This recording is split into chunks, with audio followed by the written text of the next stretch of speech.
This app was built using the animate camera method that you saw in the previous video. Note that it has 3 buttons, just like in a previous application that you built, and each of these buttons animates map movement to a different location. So for example, I'm now looking at a map of the United States, but if I tap on Seattle, you see the camera is going to animate as I zoom into Seattle, taking a few seconds to do so. It's a really cool effect.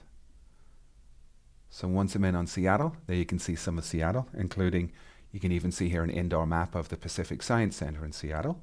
I, for example, then can touch on Tokyo, and you'll see I'll fly up and out into orbit, and then back down over the Pacific until I land on Tokyo, like so. And again, you can see I'm now in downtown Tokyo, and if I so desire, I can also go to Dublin. Now here there's a case of I haven't pre-cached some of these tiles, so you're just seeing blank as it's flying over, and it'll soon land on Dublin. So if I zoom out of Dublin, you can see those tiles are getting cached. So none of these tiles were pre-cached for testing the video, and that's why we couldn't see when we flew from Tokyo to Dublin. But if I just zoom out and effectively cache the tiles, I'm not doing anything myself to cache them. This is just how the application is running. And so the map fragment itself will cache the tiles for you. So here you can see Japan.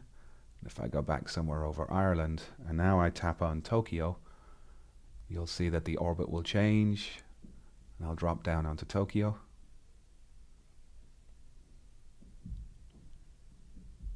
And now if I try to go to Dublin, you'll see I fly out of Japan, up over the surface of the Earth, over Asia, over China, back over Western Europe, before dropping down in onto Dublin.